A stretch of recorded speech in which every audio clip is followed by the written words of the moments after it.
When twilight deepened, the Mulle de la Tour was already calling me with the whole irresistible attraction of its dizzy height, and I raised my eyes toward the top of this tower with an ardent gaze of promise and fidelity. I said to it in a low voice, "I'm coming." It was still flushed with a faint rose tinge, even though the sun had long since set, and always above those proud walls 3 great black birds hovered majestically. My daily twilight visit to the terrace at the top of the tower was by all means the most eagerly awaited and the most solemn moment of my days. Nevertheless, as the hour of my ascent approached, the impatience which I felt growing within me blended with a kind of indeterminate and infinitely voluptuous fear. On reaching the top of the tower, my glance would delight in losing its way as it wandered along the mountain tops, whose successive plains appeared still at this late hour to be etched with the gold and scarlet line of the last glimmer of daylight, which by virtue of the limpidity of the air rendered that pre-nocturnal landscape precise and stereoscopic. From the summit of this tower, I was able to continue to develop the kinds of grandiose reveries which I had begun previously on the roof of my parents' house in Figueres. But now my exhausting imaginings assumed a much clearer social and moral content. In spite of the persistence of a continually paradoxical ambiguity, my moral ideas in fact constantly plunged from one extreme to the other. Now I would imagine myself set up as a bloody tyrant, reducing all contemporary peoples to slavery for the sole satisfaction of my luxurious and fantastic egocentric caprices. Again, on the other hand, I would abase myself to the humble and degrading condition of the pariah. Animated by an inextinguishable thirst for cosmic redemption and justice, who would uselessly sacrifice himself in the most romantic of deaths. From the cruel demigod to the humble worker, passing through the stages of the artist to the total genius, I have always arrived at the Savior. Salvador, Salvador, Salvador. I could repeat my own name tirelessly. I knew that a sacrifice was inevitable, and with a repugnant cowardice I would look around me in the dark.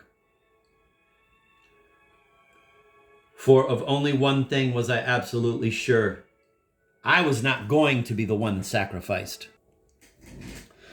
In the large dining room, bathed in a very feeble light, dinner was a kind of gentle convalescence after the great nocturnal eloquence at the top of the tower. Sleep was there, right close to me, seated in the empty chair at my side. Sometimes it would take hold of my foot under the table, and then I would let it rise along the whole length of my body, just as coffee rises in a lump of sugar. One evening, almost asleep at the end of the meal, I heard Senor Pichot bring up again the subject of the linden blossom picking. It was finally set for the day after the following. This day arrived, and here now is the story that you have been waiting for so impatiently. The story of the linden blossom picking and the crutch. A story filled with burning sun and tempest. A story seething with love and fear. A story full of linden blossoms and a crutch in which the specter of death does not leave me, so to speak, for a single moment. Shortly after dawn, having got up earlier than usual, I went up with Julia and 2 men to the tower attic to fetch the ladders needed for the linden blossom picking. This attic was immense and dark, cluttered with miscellaneous objects. It had been locked before this, so that I entered it now for the first time. I immediately discovered 2 objects which stood out with a surprising personality from the indifferent and anonymous pile of the remaining things. One was a heavy crown. I learned much later that, far from having the mortuary character which I attributed to it, this crown was a gift that had been offered as a tribute to Maria Gay at the Moscow Opera after one of her successes in the role of Bizet's Carmen. One was a heavy crown of golden laurel that stood as high as my head, and from which hung 2 immense faded silk ribbons on which were embroidered inscriptions in a language and characters unknown to me. The second object, which struck me as being terribly personal and overshadowing everything else, was a crutch. It was the first time in my life that I saw a crutch, or at least I thought it was. Its aspect appeared to me at once as something extremely untoward and prodigiously striking. I immediately took possession of the crutch, and I felt that I should never again in my life be able to separate myself from it. Such was the fetishistic fanaticism which seized me at the very first without my being able to explain it. The superb crutch. Already it appeared to me as the object possessing the height of authority and solemnity.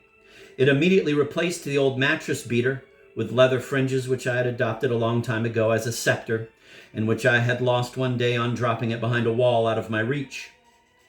The upper bifurcated part of the crutch intended for the armpit was covered by a kind of felt cloth, extremely fine, worn, brown-stained, in whose suave curve I would by turns pleasurably place my caressing cheek and drop my pensive brow.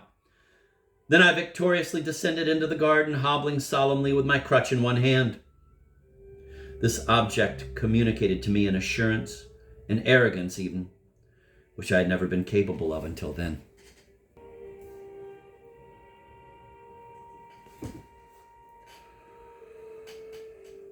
They had just set up the double ladders under the tall linden trees growing in the center of the garden. At their bases, large white sheets had been stretched out to receive the flowers that were to be gathered, and on which a few blossom-laden branches were already beginning to drop. 3 ladders had been set up, and on each one stood an unknown woman, 2 of whom were very beautiful and greatly resembled each other. One of these had large breasts, extremely beautiful and turgescent, of which the eye could follow the slightest details beneath her white knitted wool sweater that was perfectly molded to their curves. The third girl was ugly. Her teeth were the color of mayonnaise and so large that they overflowed from her tummified gums, making her look as though she were constantly laughing. There was also a 4th person with 1 foot on the ground, her back arched on one of her hips. This was a little girl of 12 who stood looking up and motioning to her mother, who was precisely the one with the beautiful breasts. This girl had also come to help with the gathering. I fell in love with her instantly, and I think that the view of her from behind, reminding me of Dalita, was very favorable to this first impulse of my heart. Besides, never having seen Dalita face to face, it was extremely easy for me to blend these 2 memories, to blend these 2 beings, just as I had already once done with Galuchka of my false memories and Dalita Rediviva. With my crutch, I imperceptibly touched the girl's back. She quickly turned around, and I then said to her with a sureness and a force of conviction that came close to rage, "You shall be Dalita." The condensed images of Galuchka and of Dalita had just become incorporated and fused by the force of my desire for this new child whose sun-blackened but angelically beautiful face I had just discovered.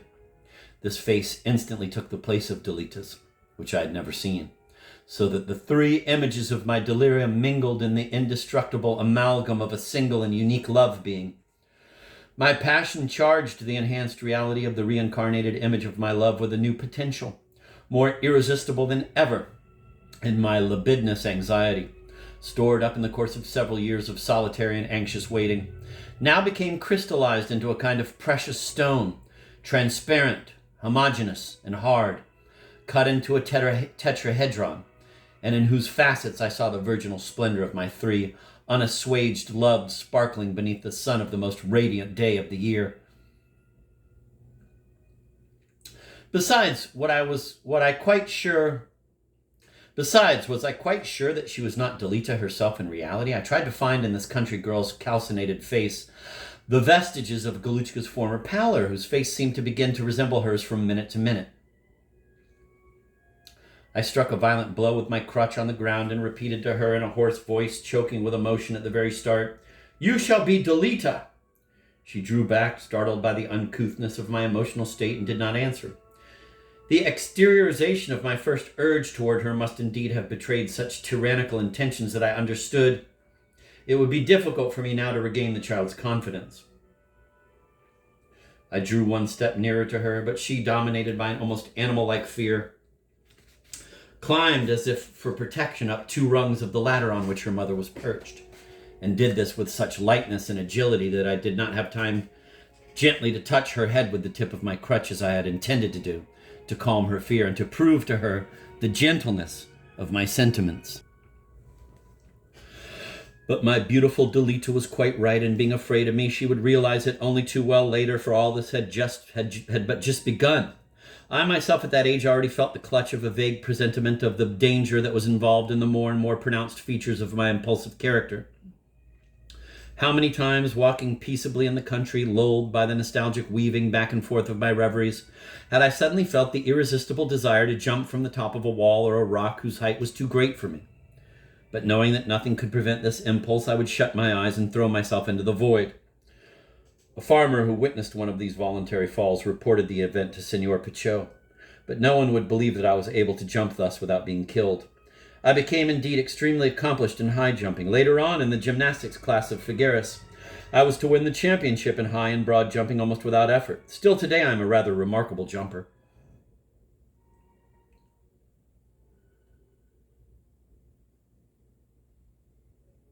I would often remain half stunned, but with a calmed heart I said to myself, the danger is past for today, and this would give me a new and frenzied taste for the most trivial surrounding realities. Understanding that for the moment I could not regain my new Dalita's confidence, I decided to leave, but not without having cast her a glance of infinite tenderness by which I wanted to tell her, don't worry, I'll come back again. Then I left and I wandered at random in the garden. It was just the time when I should have devoted myself to painting, shut up in my studio with the ears of corn. But the day had begun in such an unaccustomed way, and with such exceptional encounters like that of my crutch and of Dalita, that I said to myself, dizzy with the whirl of the magic of the linden blossom gathering, I might perhaps make an exception to the pre-established plan of my habits, for already, at this period, these reigned as supreme mistresses of my destiny, and every infraction of these rules had to be paid for immediately by a dose of anguish and of guilty feeling so painful that when I felt them already begin to gnaw at the root of my soul, I made an about-face and went back and shut myself up in my studio. There my unhappiness was not appeased, for I wanted to be elsewhere that morning, and after the short but intense scene of my encounter with Dalita, I should have liked to walk about freely in the most out-of-the-way corners of the garden, in order to be able to think of her without any other distraction, and at the same time to begin to build the imaginary and idyllic foundations of my impending encounter. But no, my self-inquisition imprisoned me there. And as time passed without any brilliant ideas springing forth in my head, which was supposed to happen each morning at that hour for the satisfaction of my ego, feelings of guilt clutched me more and more tightly in the spiny irons of a horrible moral torture.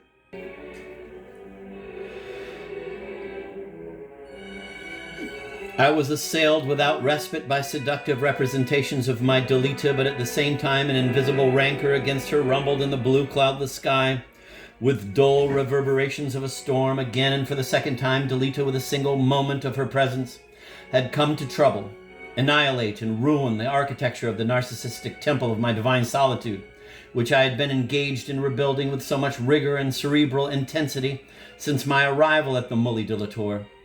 I felt that only a bold stratagem, based on a lie capable of fooling myself, could liberate me for a few moments from the four walls of my studio where I felt myself so pitilessly shut in.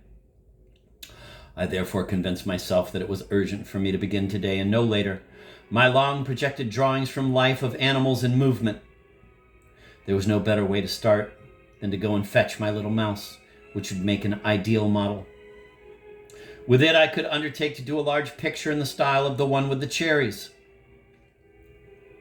But instead of representing the same static element, I would repeat it to infinity in different movements. It occurred to me that since mice also had tails, I might perhaps find an original idea for effecting a collage on this subject. Although the project for my new work did not greatly interest me, and I felt that I was going to repeat the picture of the cherries, I tried nevertheless to convince myself by 1,000 arguments that I must at all costs go to the chicken coop in the garden and fetch my box containing the gray mouse which was to be my model. I thought I might perhaps take advantage of the state of anxiety and nervousness in which I had been submerged since the vision of Dalita, and attune it to the extremely febrile movements and attitudes of the mouse, thus making the most of my anguish and canalizing it towards the success of my projected work of art, and thereby sublimating the anecdote of my state of anxiety to the category of an aesthetic fulfillment. I accordingly ran to the chicken coop to fetch my little model of the gray mouse, but the moment I arrived I found the latter in a curious state. It was as if swollen. Its body, usually so slim and agile, was now completely round as a cherry, miraculously turned gray and hairy. Its unwanted immobility frightened me. It was alive since I could see it breathe, and I would even have said that its breathing had an accelerated and unusual rhythm. I lifted it cautiously by its tail, and the resemblance to my cherry was complete. With its paws all folded up and making no movement, I put it back with the same precaution in the bottom of the box, when all at once it made a single vertical bound, hitting my face that was maternally bowed over it. Then it fell back into the same motionless attitude. This unforeseen leap provoked in me such a frightful start that it took my heart a long time to recover its rhythm. An intolerable moral uneasiness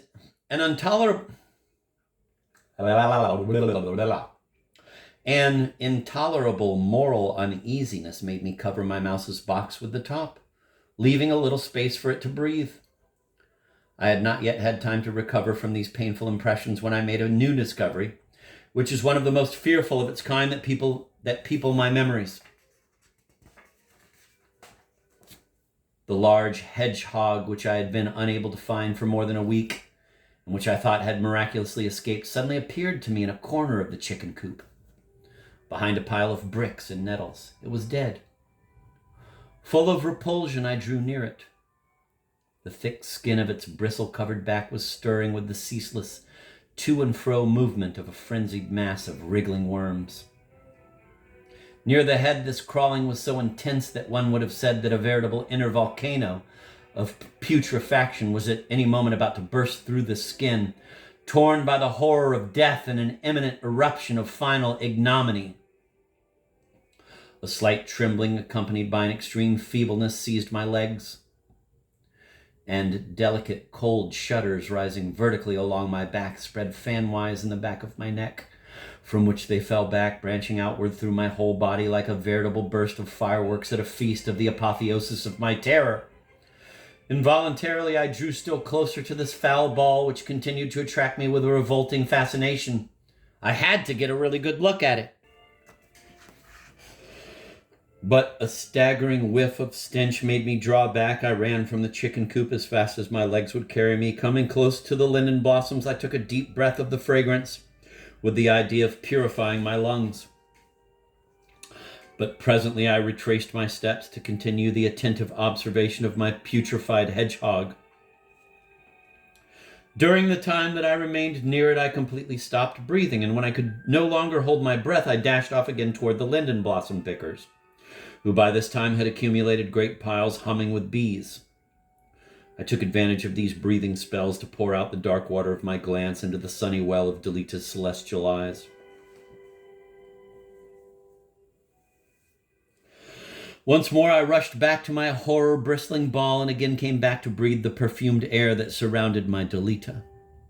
These goings and comings between Dalita and the dead hedgehog became so exalted and hysterical that I felt myself gradually losing control of my movements, and indeed at each new approach to the hedgehog, I found myself almost on the point of committing an irreparable act, seized with a more and more irresistible longing to throw myself upon it and touch it, just as each time I returned toward the lindens, at the very last limit of the asphyxiating retention of my breath.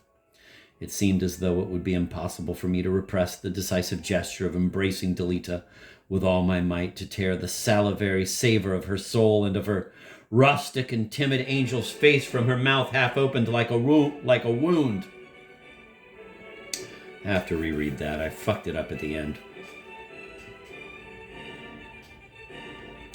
Just as each time I returned toward the lindens at the very last limit of the asphyxiating retention of my breath, it seemed as though it would be impossible for me to repress the decisive gesture of embracing Dalita with all my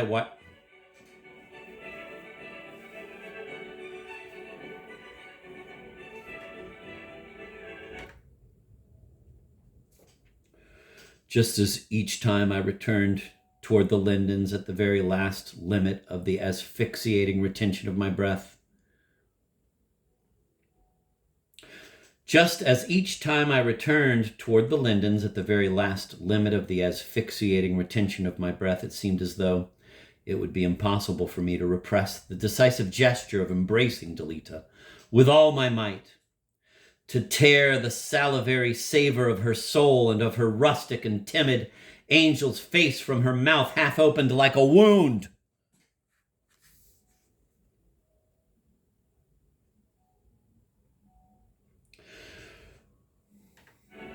In one of my dizzy returns toward the hedgehog, I came so fast and so close to it that just at the last second, no longer able to control the inertia of my blind chase, I decided to jump on its body. I stumbled at the last moment with a clumsiness so skillful from the point of view of my subconscious intentions that I came within a millimeter of falling on the dark and repugnant mass. After this awkward act, which sharpened the fevered stimulant of my desire while it redoubled my disgust, I finally had an idea which was provisionally to procure me a deep satisfaction. I would touch the stinking ball of my hedgehog with my crutch. I could, in this manner, move the foul ball at will, and without having to come too close to it. I had already tried before this to toss several stones in order to observe the mechanical effects of their impact on the decomposed softness of the nauseating body. But these experiments, in spite of the emotion which I derived from them, especially at the moment of throwing the stone, did not appear to me to assume the expected frightful character which I could consider altogether satisfying. Accordingly, I advanced, holding my crutch by its lower end, and pressed its other bifurcated end against the roundness of the hedgehog's black heart ripe with death.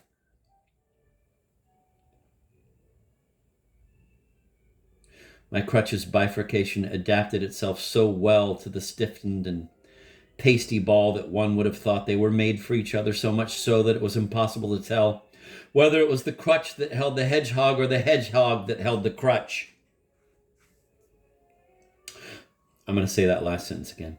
My crutch's bifurcation adapted itself so well to the stiffened and pasty ball that one would have thought they were made for each other, so much so that it was impossible to tell whether it was the crutch that held the hedgehog or the hedgehog that held the crutch. I stirred this nightmare bristling pile with such terrifying intensity and such morbid voluptuousness that for a moment I thought I was going to faint. Especially when, under the exploratory proddings of my crutch impelled by my curiosity, the hedgehog was finally turned upside down. Between its four stiffened paws, I saw a mass of gesticulating worms, big as my fist, that oozed in an abominable fashion after having burst and pierced through the very delicate and violet-colored ventral membrane which until then had maintained them in a compact, devouring and impatient mixture. I fled, leaving my crutch on the spot. This time it was more than I could stand. Sitting on the ground, I watched the linden blossoms fall.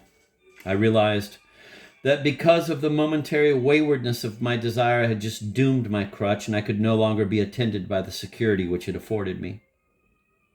For, contaminated as it now was by the gluey contact of the hedgehog's mass of worms, from being a favorable fetish, it had become transformed into a frightful object, synonymous with death.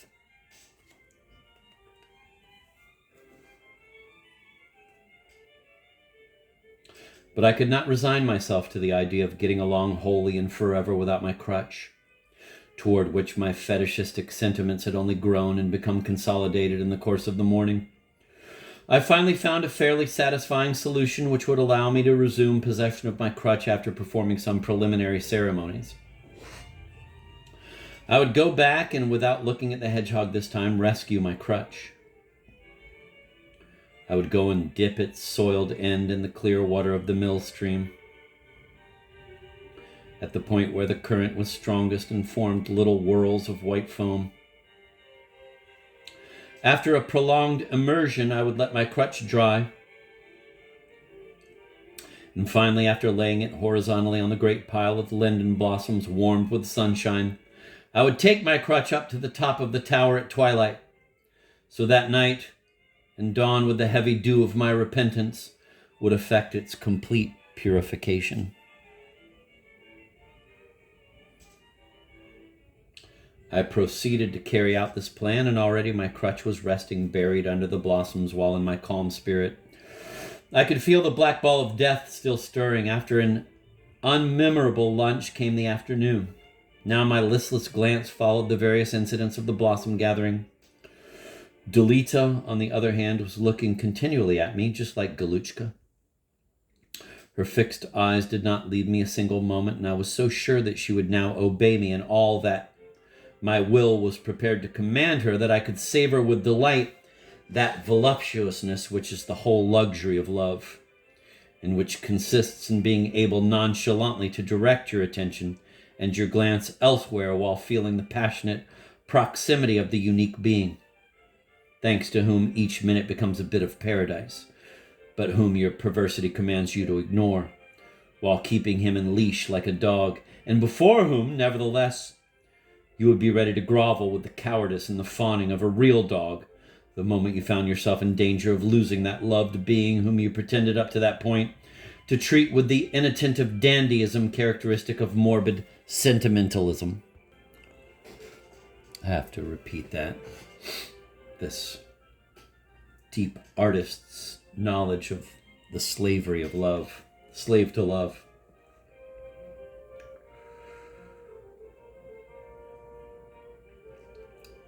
I was so sure that she would now obey me in all that my will was prepared to command her, that I could savor with delight that voluptuousness which is the whole luxury of love, and which consists in being able nonchalantly to direct your attention and your glance elsewhere, while feeling the passionate proximity of the unique being, thanks to whom each minute becomes a bit of paradise, but whom your perversity commands you to ignore, while keeping him in leash like a dog, and before whom, nevertheless, you would be ready to grovel with the cowardice and the fawning of a real dog the moment you found yourself in danger of losing that loved being whom you pretended up to that point to treat with the inattentive dandyism characteristic of morbid sentimentalism. This is the reader talking right now. This is like the whole, like so poetically he's expressing that concept of, oh, I took you for granted, that people say, oh, no, I know what I did wrong. I took you for granted. Or I'm going to break up with him because he's taken me for granted. That's part of love. That's part of the voluptuousness, you know? That's part of the excitement and the force of being in love, that you're like, yeah, of course I'm going to take you for granted in some ways. I mean, you belong to me, right? Yes, I belong to you. And in marriage, you say you're going to obey me, right? Yes. In sickness and in health. Yes. That's voluptuousness. Knowing my Dalita to be solidly attached to the end of the shiny yellow leather leash of my seduction, I looked elsewhere. I looked especially up at the under part of the naked arm of the woman with the turgescent breasts. Her armpit presented a hollow of great softness.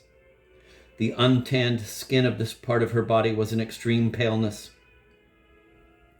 pearly and glorious, serving as a dream frame to the burst of sudden blackness of the hairs. My glance was engaged in straying alternately from this strange nest of ebony hair surrounded by pearly flesh to her two plethoric breasts, whose divine volume I felt weighing upon each of my eyelids half closed, with the mingled voluptuousness of my visions and my digestion. And presently, through my benumbed laziness, I felt the budding of a new, invincible fantasy. And once again, the little quicksilver horses of my anguish galloped within my heart. This is what Salvador wanted now. I wanted to disinter my crutch from its tomb beneath the linden blossoms, and with this same bifurcation with which I had touched and stirred the hedgehog, I now wanted delicately to touch the breasts of the blossom picker, while adapting the perfumed bifurcation of the crutch with infinite precaution, and with an ever so slight pressure, the carnal globes of those sun-warmed breasts.